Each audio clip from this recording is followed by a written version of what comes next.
Oke, soal yang ini gampang, kita lanjutkan ke nomor 2. Nah, lihat profesi dia sebagai penumpang yang perlu naik pesawat. Profesi dia, apa tugas yang seharusnya dilakukan oleh seorang penumpang? Nah, perhatikan, dia kan profesinya sebagai penumpang. Ya, kalau kita mau fokus, ini kan profesinya sebagai penumpang. Nah, kalau profesinya sebagai penumpang, yang harus dilakukan oleh dia adalah ya naik pesawat. Ya, dia harus mengikuti tugas-tugas dia. Kalau udah diumumkan, ya udah naik, nggak boleh dia tinggalin, fokus sama tugas dia. Nah, kalau dia bantu nenek-nenek itu, berarti dia nggak fokus sama tugas dia. Ya, bergegas menuju pesawat dan berharap ada orang lain menolong, meminta bantuan satpam. Nah, ini lebih bagus. Nah, satpam yang bantuin, bukan dia yang bantuin. Dia tetap bisa fokus naik pesawat. Nah, bantuan satpam. Dia tahu berarti kalau yang bantu membantu itu adalah wewenang dan tugasnya satpam. Tugasnya satpam dalam membantu, ya kan? Nah, ini lebih bagus. Nah, dia tetap fokus sama tugas dia dan nenek itu terbantu karena bantuan satpam, karena memang bantuan satpam gitu. Kalau C, ini juga bagus, dia fokus sama tugas dia, tapi hanya harap tidak ada tindakan penyelesaian masalah, hanya berharap. Ini juga bukan tugas dia.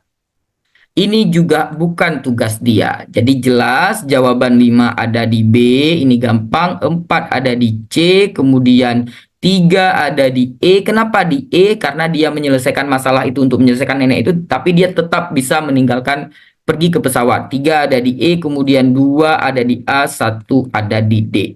Kita lanjutkan, teman-teman sudah bisa semua menjawabnya. Coba perhatikan. Pada suatu hari di perusahaan tempat Anda bekerja, berarti dia hanya sebagai pegawai. Dia hanya sebagai pegawai biasa ya, pegawai biasa. Terdengar isu nih, isu. Ini masih isu. Nah, bahwa salah seorang pegawai telah menggelapkan uang penjualan untuk kepentingan pribadinya. Isu ini isu sangat cepat menyebar sehingga menjadi buah bibir di perusahaan. Pegawai yang diisukan melakukan penggelapan tersebut sudah tidak masuk beberapa hari. Bagaimana menurut Anda? Hanya pegawai biasa. Sering sekali di kantor itu, ya kan, pegawai-pegawai biasa itu menggosipkan, membicarakan yang bukan urusan dia, yang bukan wewenang dia. Ya kan, sering membicarakan itu, sering mencari tahu. Padahal itu bisa mengganggu pekerjaan dia, fokus dia bisa berubah. Karena untuk apa dia mencari tahu? Untuk apa dia bicarakan? Padahal bukan wewenang dia. Tetap fokus sama pekerjaan sendiri, kecuali sudah menjadi wewenang dia. Nah, yang pertama, ini masih isu. Jangan terlalu cepat mengambil kesimpulan. Seperti D, salah. Ini masih isu. Jangan terlalu cepat memberikan sanksi. Sanksi. Masih isu. Masih isu. Jadi, coba dicari tahu terlebih dahulu. Nah, ya, coba dicari tahu terlebih dahulu. Nah, tapi apakah kita karena masih isu, maka dicari tahu terlebih dahulu. Cari tahu terlebih dahulu. Tapi apakah kita berwenang? Apakah tugas kita mencari tahu secara profesional? Profesional tadi adalah profesi kita. Apakah tugas wewenang profesi kita untuk mencari tahu? Ini masalah keuangan. Itu adalah tugasnya ini tugasnya bidang keuangan, itu adalah tugasnya pimpinan untuk mencari tahu. Kita nggak bertugas, kita fokus aja sama tugas kita sendiri. So, jawabannya ada di C. Nah, 4B ini 4. B ini 4. Ini makin bukan urusan dia, ini bukan urusan dia. Ya, mendatangi rumah pegawai yang diisukan apa urusan dia? Apa bukan tugas dia? Ini 1. Ya, ini 3, ini 2. Nah, langsung berikan sanksi padahal belum tentu dia melakukannya. Nah, paham ya? Paham ya? Tidak boleh dia ikut campur karena bukan tugas dia. Kecuali atasan mengajak semua pegawai untuk ikut rapat membicarakan masalah ini. Baru dia berhak untuk menyampaikan pendapatnya. Kalau tidak diajak, maka jangan ikut campur karena bukan wewenang dan tugas kita. Oke, fokus sama tugas masing-masing sesuai dengan profesi masing-masing. Itulah yang disebut dengan profesionalisme. Semoga dipahami. Ada pertanyaan? Kalau ada pertanyaan, silakan ditanyakan. Nah, nomor 4 ini ya, saya mau sampaikan nomor 4, model soal seperti ini sudah hampir tidak ada lagi pada tes SKD zaman sekarang.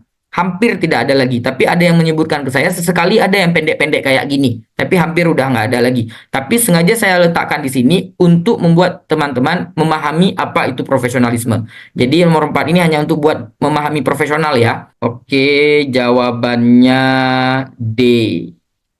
Oke, good. Ini jelas salah, tidak menyelesaikan masalah, tidak menyelesaikan masalah. Ini juga tidak mandiri, malah mencari kesalahan orang lain, padahal dia sendiri yang melakukan kesalahan.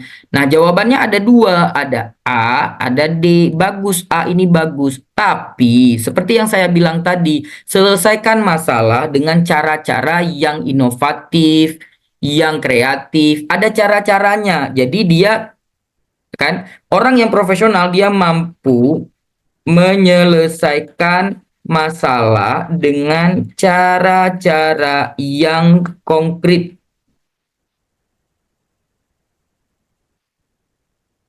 Nah, yang konkret, yang jelas. Ada tindakan-tindakannya. Dalam jawabannya itu ada tindakan-tindakannya. Nggak sekedar bilang bertanggung jawab, tapi dia tidak menyebutkan bagaimana caranya. Nah, kalau dia menyebutkan bagaimana caranya itu bagus. Oke? Maka jawaban ini 5. Nah, ini 4. Yang lain jelas salah, nggak perlu kita berikan skor lagi ya. Jelas salah, nggak perlu kita berikan skor lagi. Lanjut ke nomor 5. Baik, jawabannya ada di C. Oke, good, very good. Nah, banyak orang terkecoh untuk ini. Nah, kalau seandainya dia jawab A dalam waktu yang sama melakukan berbagai kegiatan, karena ini kan tidak fokus berarti. Kalau dia melakukan kegiatan yang lain, padahal berarti juga nggak fokus. Ya, lebih banyak. Nah, ini nilainya 1.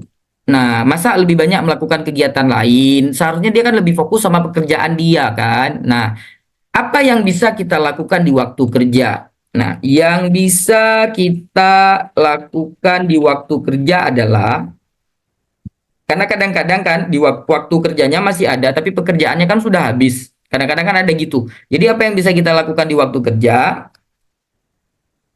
Yang bisa kita lakukan di waktu kerja adalah tugas utama dan hal-hal yang terkait dengan tugas dan profesi kita. Misalnya, boleh nggak kita ngobrol sama kawan ketika kita sedang bertugas? Boleh, boleh kita ngobrol sama kawan ketika kita sedang bertugas. Itu boleh. Kenapa? Asalkan omongannya itu atau yang dibicarakan, topik yang dibicarakan adalah terkait dengan pekerjaan yang sedang kita kerjakan.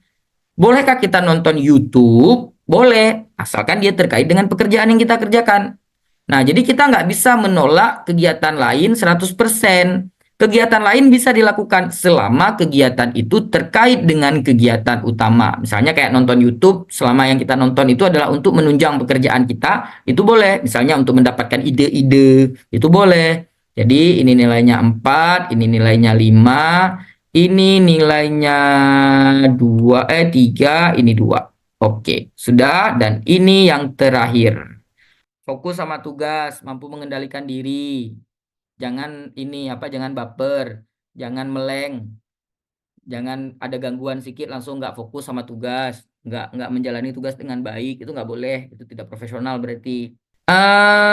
Diterima di sebuah perusahaan di pinggiran kota. Pinggiran kota itu kurang enak bagi dia. Kenapa? Nggak ada transportasi umum, jauhnya fasilitas kesehatan, jarangnya tempat hiburan. Jadi kan ada yang tidak mengenakan. Itu yang kadang-kadang bikin orang tidak fokus. Dan dia tetap harus fokus. Ada yang tidak mengenakan. Ada penyelesaian masalah A. Ini penyelesaian masalah yang tidak nyambung. Kenapa nggak nyambung, nggak relevan? Yang ditanya itu adalah apakah dia mau tinggal di pinggiran kota atau tidak. Bukan soal dia punya fasilitas rumah atau enggak. Jadi ini kan nggak nyambung. Nah, Kalau yang ini dia tidak fokus. Nah, hanya karena tidak enak, akhirnya dia mencari tempat tinggal lain yang lebih nyaman, tapi jauh dari lokasi perusahaan. Itu kan dia nggak fokus sama tugas dia yang harus dekat dengan perusahaan sehingga tidak telat kan. Nah, kalau datang ke kantor, C. Mencari cara agar menikmati kehidupan di daerah pinggiran kota. Berarti dia tetap berada di pinggiran kota, fokus dengan pekerjaannya, kemudian dia cari cara. Cari cara adalah menyelesaikan masalah tadi, nggak hanya menerima-menerima saja. Contoh di sini nih, semampunya, berarti kan hanya menerima-menerima saja. Nah, kalau ini juga menganggap itu sebagai resiko, tidak menyelesaikan masalah. Jadi jawaban 5 ada di C, 4 ada di E. Kenapa yang D ini nilainya 3? Karena semampunya. Ini 3, ini 2, ini 1. Yang A ini nilainya 1, kenapa? Karena tidak fokus. Karena tidak sesuai dengan masalah. Baik, sekarang teman-teman coba jawab soal new share. Bentar, saya new share dulu.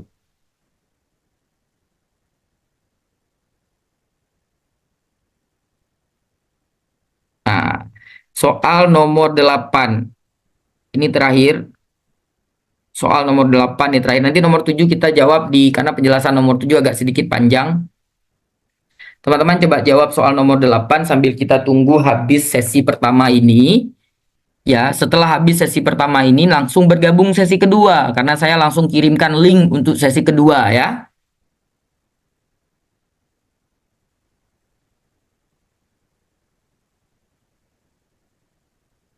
Silakan dijawab untuk nomor 8.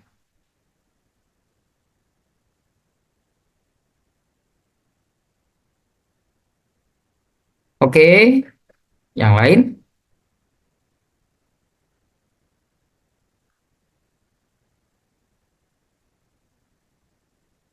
Ayo, ayo.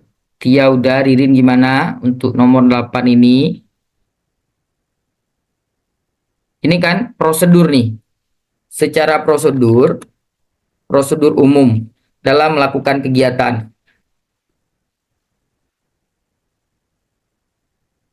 Apa prosedur umum dalam melakukan kegiatan? Prosedur umum dalam melakukan kegiatan itu adalah perhatikan ya. Nah, kalau kita mau melakukan kegiatan, hal yang pertama kali kita lakukan itu adalah satu. Hal yang pertama kali lakukan adalah rencana. Kemudian kita melaksanakan. Kemudian yang ketiga adalah evaluasi. Nah, prosedur dalam melakukan sesuatu. Jadi sebelum kita pergi berliburan, kita rencanakan terlebih dahulu. Sebelum kita pergi kuliah, kita rencanakan terlebih dahulu. Kemudian kita pergi kuliah, baru kemudian selesai kuliah kita evaluasi. Jawabannya ada di sini. Rencana pendidikan. Karena mempersiapkan buku, mempersiapkan kurikulum, mempersiapkan proposal, mempersiapkan universitas kemana kita pergi, itu bagian dari rencana. Saya tutup. Assalamualaikum warahmatullahi wabarakatuh.